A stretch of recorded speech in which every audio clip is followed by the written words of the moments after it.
Hello दोस्तों, आप सभी का स्वागत है अपने ही चैनल जीके माध्यिका पर। दोस्तों, आज के इस वीडियो में बिहार शिक्षक भर्ती 2023 के लिए प्लेटफॉर्म बुक वॉल्यूम 1 से टेस्ट सीरीज 6 देखेंगे। तो वीडियो को पूरा देखेगा और चैनल पे नए हैं तो चैनल को सब्सक्राइब जरूर कर लीजिएगा। तो चलिए आज का वीडियो शुरू करते हैं। तो दोस्तों, पहला प्रश्न है, इनमें से कौन सा पदार्थ तंबाकू में मौजूद होता है? तो कौन सा पदार्थ जो है तंबाकू में मौजूद होता है? तो निकोटीन पदार्थ जो है तंबाकू में मौजूद होता है। ठीक है, तो इसका सही आंसर ऑप्शन सी हो जाएगा। अगला प्रश्न, निम्नलिखित में से कौन सा आंख का एक विकार है? तो कौन सा जो है आंख का एक विकार है? तो निकट दृष्टि दोष जो है आंख का एक विकार है। ठीक है, तो इसका सही आंसर ऑप्शन सी हो जाएगा। अब दोस्तों बात कर लेते हैं, निकट दृष्टि दोष को मायोपिया भी कहते हैं और निकट दृष्टि दोष को दूर करने के लिए किस लेंस का प्रयोग किया जाता है? तो अवतल लेंस का प्रयोग किया जाता है। ठीक है, दूरदृष्टि दोष को हाइपरमेट्रोपिया कहते हैं और दूरदृष्टि दोष को दूर करने के लिए उत्तल लेंस का प्रयोग किया जाता है। ठीक है, तो सभी को ध्यान रखेगा। अगला प्रश्न, निम्नलिखित में से कौन सा प्राणी आमतौर पर अपने घोंसले में अंडे नहीं देता है? तो कौन सा प्राणी जो है आमतौर पर अपने घोंसले में अंडे नहीं देता है? तो कोयल जो है अपने घोंसले में अंडे नहीं देता है। ठीक है, तो इसका सही आंसर ऑप्शन बी हो जाएगा। अगला प्रश्न है कि निम्नलिखित में से किस स्थिति में हम कमरे के ताप पर पानी उबाल सकते हैं? तो किस स्थिति में जो है हम कमरे के ताप पर पानी उबाल सकते हैं? तो निम्न दाब पर। ठीक है, तो इसका सही आंसर ऑप्शन सी हो जाएगा। अगला प्रश्न है, हेलिटोसिस को आमतौर पर किस नाम से जाना जाता है? तो दोस्तों हेलिटोसिस को आमतौर पर जो है सांस की दुर्गंध के नाम से भी जाना जाता है। तो इसका सही आंसर ऑप्शन सी डी हो जाएगा। ठीक है, अगला प्रश्न देखते हैं। क्वेश्चन है, दो सतहों के अनियमितताओं का क्या होता है जो स्थैतिक घर्षण का कारण बनता है? तो इंटरलॉकिंग इसका सही आंसर हो जाएगा। यानी दो सतहों की अनियमितताओं का इंटरलॉकिंग होता है जो स्थैतिक घर्षण का कारण बनता है। ठीक है, इसका सही आंसर ऑप्शन डी हो जाएगा। ठीक है, अगला प्रश्न, निम्नलिखित में से कौन सा अधातु उष्मा एवं विद्युत का सुचालक होता है? तो कौन सा अधातु जो है उष्मा एवं विद्युत का सुचालक होता है? तो ग्रेफाइट अधातु जो है उष्मा एवं विद्युत का सुचालक होता है। तो इसका सही आंसर ऑप्शन सी हो जाएगा। अगला प्रश्न देखते हैं। क्वेश्चन है, निम्नलिखित में से किस गैस का ऊर्जा मान यानी कैलोरी मान सबसे अधिक होता है? तो किस गैस का जो है कैलोरी मान सबसे अधिक होता है? तो हाइड्रोजन का। ठीक है, तो इसका सही आंसर ऑप्शन बी हो जाएगा। अगला प्रश्न, कुत्ते काटने से कौन सी बीमारी होती है? तो कुत्ते के काटने से जो है रेबीज की बीमारी होती है। तो इसका सही आंसर ऑप्शन बी हो जाएगा। अब दोस्तों बात करते हैं इन्फ्लुएंजा। तो इन्फ्लुएंजा जो है वायरस के कारण होता है, जो हमें दोस्तों इन्फ्लुएंजा रोग से हमें गले और फेफड़े को प्रभावित करता है। ठीक है, स्कर्वी रोग जो है विटामिन सी की कमी से होता है। ठीक है, अगला प्रश्न देखते हैं। क्वेश्चन है, आकाश नीला क्यों दिखाई देता है? तो दोस्तों आकाश नीला जो है क्यों दिखाई देता है? तो श्वेत प्रकाश में नीले रंग की तरंगदैर्घ्य अपेक्षाकृत निम्न होता है, इसी के कारण आकाश नीला दिखाई देता है। तो इसका सही आंसर ऑप्शन सी हो जाएगा। अब दोस्तों ऑप्शन में इस प्रकार दिया गया तो आंसर सी हो गया। ठीक है, अगर आपसे क्वेश्चन पूछा जाएगा कि आकाश नीला क्यों दिखाई देता है, तो दिया रहेगा कि प्रकाश के परावर्तन के कारण, अपवर्तन के कारण, प्रकाश के प्रकीर्णन के कारण। तो दोस्तों प्रकाश के परिकीर्णन के कारण भी आकाश का रंग जो है आकाश नीला दिखाई देता है। ठीक है, अगला प्रश्न है, ऊर्जा के पारंपरिक स्रोत का दूसरा नाम क्या है? तो दोस्तों ऊर्जा के पारंपरिक स्रोत का दूसरा नाम जो है ऊर्जा के गैर नवीकरणीय स्रोत है। ठीक है, इसका सही आंसर ऑप्शन ए हो जाएगा। अगला प्रश्न है, किसकी कमी के कारण जो है स्कर्वी रोग होता है? यानी स्कर्वी रोग का कारण क्या है? तो विटामिन सी की कमी के कारण जो है स्कर्वी रोग होता है। तो इसका सही आंसर ऑप्शन सी हो जाएगा। अगला प्रश्न है, काली खांसी को भी कहा जाता है, क्या कहा जाता है? तो दोस्तों काली खांसी को जो है पर्टूसिस भी कहा जाता है। तो इसका सही आंसर ऑप्शन डी हो जाएगा। अगला प्रश्न है, मशरूम क्या है? तो दोस्तों मशरूम एक जो है कवक है। ठीक है, तो इसका सही आंसर ऑप्शन ए हो जाएगा। अगला प्रश्न देखते हैं। क्वेश्चन है, एक मृत मानव शरीर के विच्छेदन और अध्ययन के लिए चिकित्सीय कानूनी यानी मेडिकल लीगत नाम क्या है? तो क्या नाम है? तो दोस्तों ऑटोप्सी नाम है। ठीक है, इसका सही आंसर ऑप्शन सी हो जाएगा। अगला प्रश्न, भोजन में किसकी उपस्थिति का परीक्षण करने के लिए आयोडीन का उपयोग किया जाता है? तो किसकी उपस्थिति का जो है परीक्षण करने के लिए आयोडीन का उपयोग किया जाता है? तो दोस्तों किसकी? स्टार्च का। ठीक है, तो इसका सही आंसर ऑप्शन ए हो जाएगा। अगला प्रश्न है, ध्वनि तरंगों के परावर्तन द्वारा उत्पन्न ध्वनि को पुनर्वृत्ति क्या कहलाती है? तो क्या कहलाती है? तो प्रतिध्वनि कहलाती है। तो इसका सही आंसर ऑप्शन बी हो जाएगा।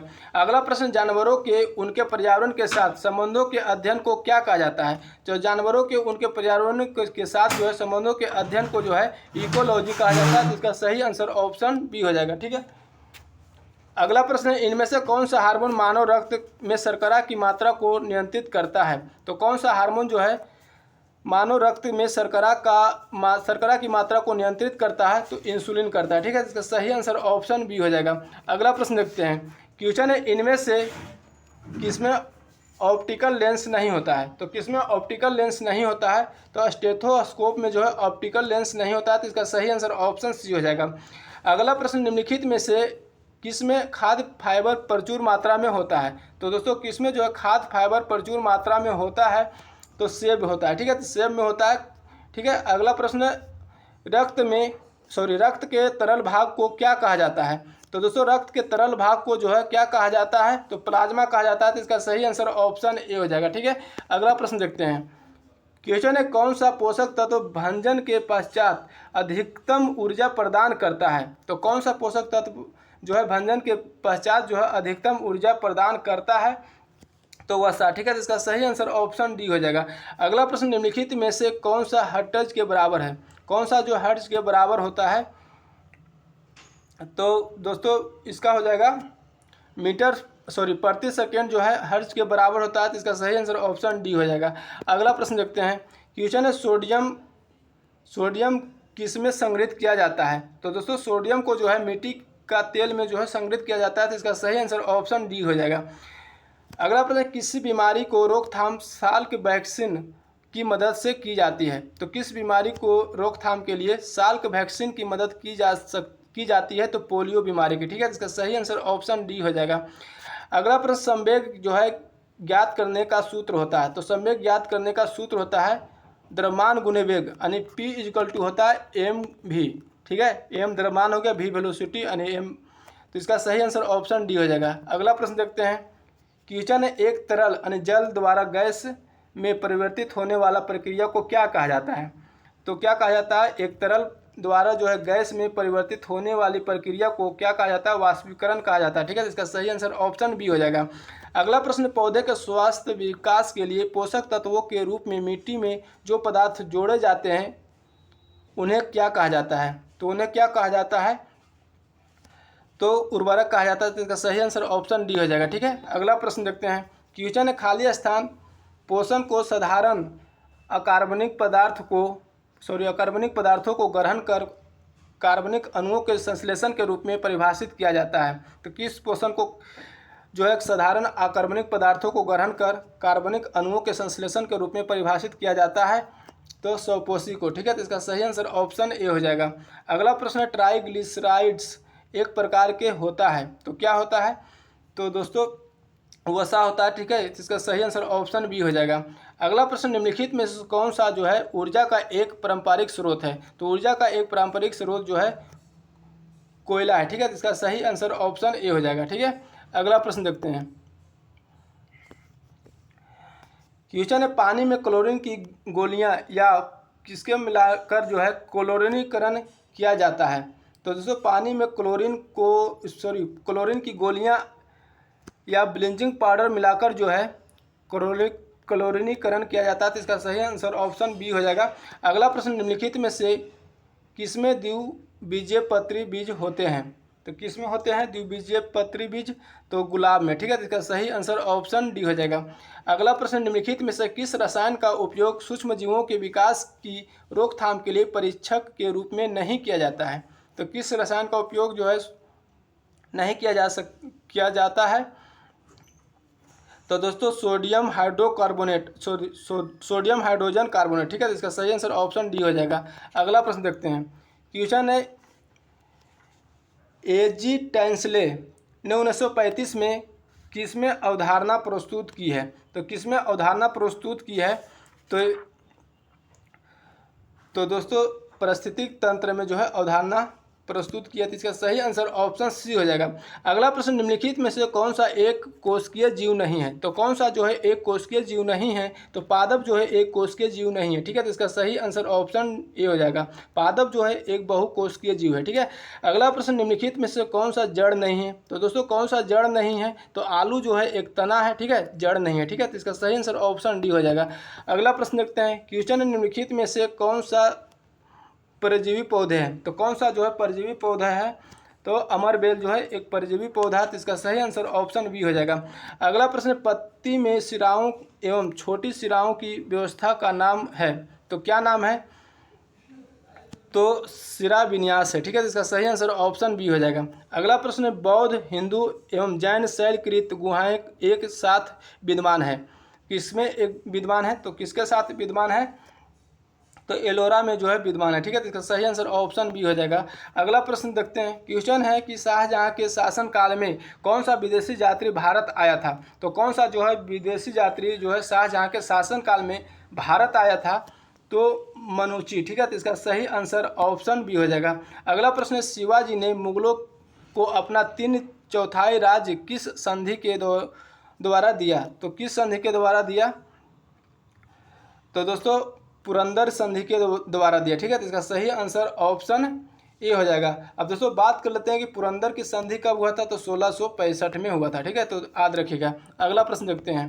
क्वेश्चन ने प्रारंभिक हड़प्पा स्थलों में एक ही खेत में साथ साथ 2 फसलों के उगाने का साक्ष्य प्राप्त होता है, तो किसमें प्राप्त होता है? तो कालीबंगा में, ठीक है, तो इसका सही आंसर ऑप्शन डी हो जाएगा। अगला प्रश्न है कि किसके अनुसार मौर्यों के शासन काल में जहाज रानी पर राज्य का एकाधिकार था? तो किसके अनुसार था? तो किसके अनुसार था? तो दोस्तों कौटिल्य के अनुसार, ठीक है, तो इसका सही आंसर ऑप्शन बी हो जाएगा। अगला प्रश्न देखते हैं। क्वेश्चन ने किस प्राणी में व्यवस्थापिका का राष्ट्रपति से पृथक एवं स्वतंत्र अस्तित्व होता है? तो किस प्राणी में किस प्रणाली में होता है? तो अध्यक्षात्मक प्रणाली में, ठीक है, तो इसका सही आंसर ऑप्शन बी हो जाएगा। अगला प्रश्न, निम्न में से किस तिथि को संविधान सभा की अंतिम बैठक हुई थी? तो किस तिथि को संविधान सभा की अंतिम बैठक हुई थी? तो 24 जनवरी 1950 को जो है संविधान सभा की अंतिम बैठक हुई थी, ठीक है, तो इसका सही आंसर ऑप्शन डी हो जाएगा।